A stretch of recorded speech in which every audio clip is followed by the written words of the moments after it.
ஆந்திராவில் இருந்தும் மகாராஷ்டிரத்திலிருந்து ஹிந்தி பேசாத எல்லா மாநிலத்துக்காரனும் இந்த முக ஸ்டாலின் செய்யறதாண்டா சரி, இந்த முத்துவேல் கருணாநிதி செய்யறதாண்டா சரின்னு தமிழ்நாட்டுக்கு வருகிறார். தமிழ்நாடு வரலாறை மாற்றி எழுத போகிறது.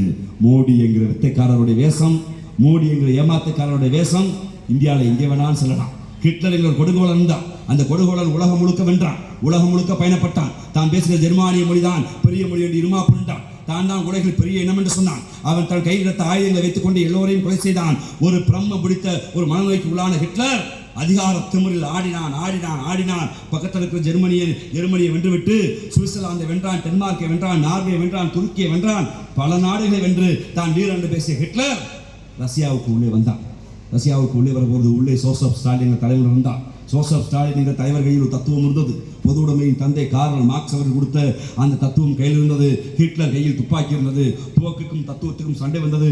பல நாள் சண்டைக்கு பின்பு தன்னை வீரன் என்று பேசிக்கொண்ட ஹிட்லர் கொடுங்கோலன் ஜோசப் ஸ்டாலினால் வீழ்த்தப்பட்டான். இது வரலாறு. தன்னை ஹிட்லர் போல் தான் பேசுகிற ஹிந்தி தான் உயர்மொழி, ஒரே நாடு ஒரே வரி என்று பேசிட்டு நரேந்திர மோடி யூபியை விடலாம், பீகாரை விடலாம், ஏன் ஆந்திரா விடலாம், பக்கத்தில் கர்நாடகா எட்டி பார்க்கலாம். ஆனால் தமிழ்நாட்டுக்குள் வந்தால் அங்கு ஹிட்லருக்கு ஜோசப் ஸ்டாலின் இருந்தார், இங்கு முத்துவேல் கருணாநிதி ஸ்டாலின் இருக்கிறார். அவருடைய ஜோசப் ஸ்டாலின் கையில் கம்யூனிஸ்ட் தத்துவம் இருந்தது. எங்கள் தலைவர் கையில் பேரறிஞர் அண்ணாவும் தந்தை பெரியாரும் முத்தமிழர் கலைஞரும் போட்ட விதை திராவிட தத்துவம் இருக்கிறது. அன்பு கொண்ட தோழர்களே, யார் அமைதியாக வேண்டுமானால் இருக்கலாம், யாரும் மௌனமாக இருக்கலாம். எங்கள் மொழி எங்களுக்கு மௌனத்தை சொல்லிக் கொடுக்கவில்லை.